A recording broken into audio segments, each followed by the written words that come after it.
Good morning. সবাই কেমন আছো? আশা করি সবাই খুব ভালো আছো, আর আমিও কিন্তু বেশ ভালো আছি।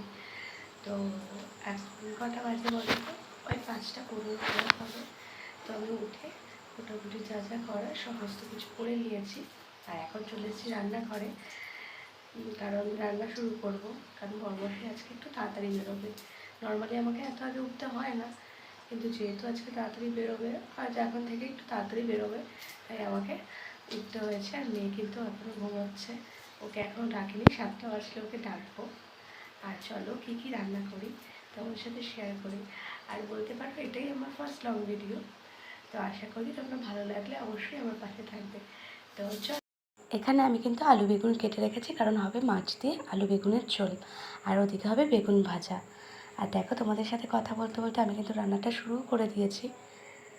আর এই যে এখানে আলু বেগুনের তরকারি কমপ্লিট। এবার আমি ভাজবো বেগুন। বেগুন ভাজা হয়ে গেছে, সকালের মতো মোটামুটি রান্না কমপ্লিট হয়ে গেছে। আর দেখো, আমি খেয়ে নিচ্ছিলাম একটুখানি জল, যেটা কিন্তু ভীষণ প্রয়োজন।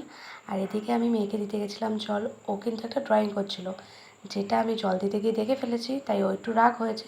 আর জানো তো, আমি জলের গ্লাসটা না দিলে ও নিজে থেকে জলও খেতে চায় না। কার কার বাচ্চারা এরকম করে বলো তো? তারপর আমি চলে গেছিলাম কিন্তু একদম রাতের বেলা। মাঝখানে কোনো ভিডিও করা হয়নি। রাতে আমি করেছিলাম আলু পনির দিয়ে তরকারি, আর করেছিলাম গরম গরম রুটি। ব্যাস, খাওয়া কমপ্লিট হয়ে এবার পরের দিনের সকালে আবার ভোরবেলা 5টার সময় উঠে পড়েছি। আজকে ছিল পটল ভাজা আর আলু কুমড়ো দিয়ে মাছের ঝোল। মোটামুটি সকালে খাবার কমপ্লিট করে, এটা কিন্তু দুপুরবেলার ভিডিও, কিন্তু দেখো, দেখে মনে হচ্ছে না, মনে হচ্ছে একদম সন্ধে হয়ে গেছে, কারণ চারিদিকে একদম অন্ধকার করে এসেছিলো।